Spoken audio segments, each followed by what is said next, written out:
Mental illness is so real, and that's why I'm never going to make a joke about what Lil Nas X is going through, because I think that we have to realize, if you're like smart like me and if you dealt with somebody that's had mental illness or a family member or a parent, that stuff can often be genetic, especially when it's unlocked due doing certain things like a bad drug or things of that nature. So when I heard that Lil Nas X was out on the street and everything, all I could think about was Lil Nas X's mother, who he's been very vocal about her struggle with addiction and how he's tried to get her off the street and he's trying to feed her and do all these things, but she kept going to that addiction. He even talks about it in there right now on his album Montero. And when you have someone that struggles with mental illness or with addiction, please don't think that that's just them, that's they're going to be the only thing.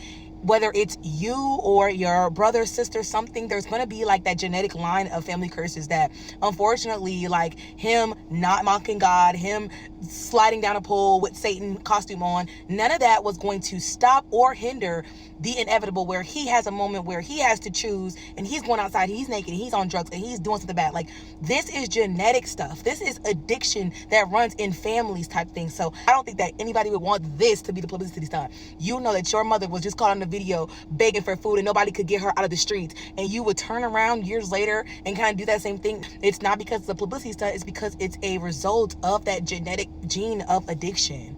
And I hope that Lil Nas X gets the help that he needs mentally, physically, because y'all didn't listen to Montero. Y'all listened to the famous songs in Industry Baby, but I listened to Montero, and Lil Nas X is very deeply disturbed and going through a lot. When you have such greatness, you go through such complex things as mothers being addicted or a strained relationship with fathers, things of that nature. Let me tell you something. I personally believe that Lil Nas X has the likenings of like a Paul. Saul, before he gave Saul, he turned to Paul, and Saul witnessed what was to be his fate, which was the his martyrdom and dying preaching the gospel of Christ. And so he went completely opposite of that, to trying to run away from the type of call that was on his life. That's basically what Paul did by killing all Christians, things of that nature. It was way more layered, but that was like the cause and effect in the Bible, right? So if I'm a religious Christian and I'm believing this, and every time I see that Lil Nas X is expressing himself in some type of way, and it's like making fun of God, which it really wasn't making fun of God, but a different thing. This person knows what they're truly called to do, and they're running from it, and they're doing the complete opposite, which is call me by your name. I just wish the best for him, and I hate all of the stupid. Sometimes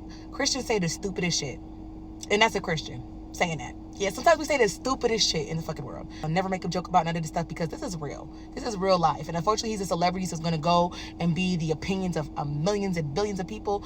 But Lil Nas X is a person with the not perfect background, with real dealings and struggles, where music was, if he didn't make it in music, he was going to kill himself. Y'all didn't listen to that song in Montero. He said if he did not make it in music, he's going to kill himself.